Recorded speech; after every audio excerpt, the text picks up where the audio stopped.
দর্শক, আগে এই তন্নির কথাগুলা শুনেন, তারপর কিছু কথা বলছি।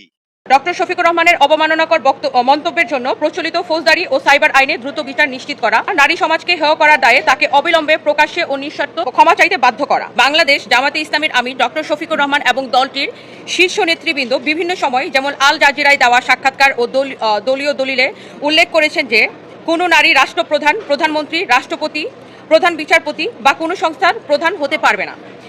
এছাড়া জামায়াতে ইসলামীর বাংলাদেশের এটা ঘোষিত নীতিও। এই অবস্থান সংবিধানের অনুচ্ছেদ 27 ও 28-এর সরাসরি লঙ্ঘন।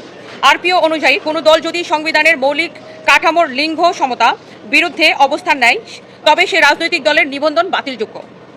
রাষ্ট্র পরিচালনায় নারীদের অংশগ্রহণের অধিকার কেড়ে নেওয়া একটি চরম অসাংবিধানিক আদর্শ।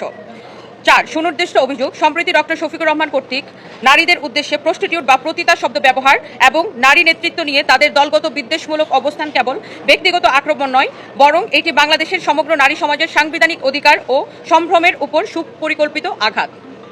5. আমাদের আইনি দাবি ও প্রত্যাশা, নারী সম্মান ও সাংবিধানিক অধিকার কোনো রাজনৈতিক আপোষের বিষয় হতে পারে না। এমত অবস্থায় আমরা নিম্নোক্ত দাবিগুলো উত্থাপন করছি। নিবন্ধন বাতিল ও পর্যালোচনা। সংবিধান ও আরপিওর শর্ত লঙ্ঘনের দায়ে বাংলাদেশ জামাতে ইসলামীর রাজনৈতিক নিবন্ধন বাতিলের বিষয়টি খতিয়ে দেখে দ্রুত আইনি ব্যবস্থা গ্রহণ করা।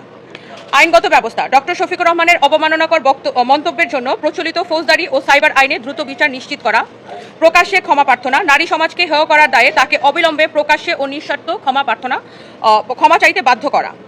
জিরো টলারেন্স নীতি, নারী বিদ্বেষমূলক বক্তব্যের বিরুদ্ধে রাষ্ট্রকে কঠোর আইনগত অবস্থান গ্রহণ করতে হবে। একটি গণতান্ত্রিক রাষ্ট্রের আইনের শাসন সবার জন্য সমানভাবে বলবৎ থাকতে হবে।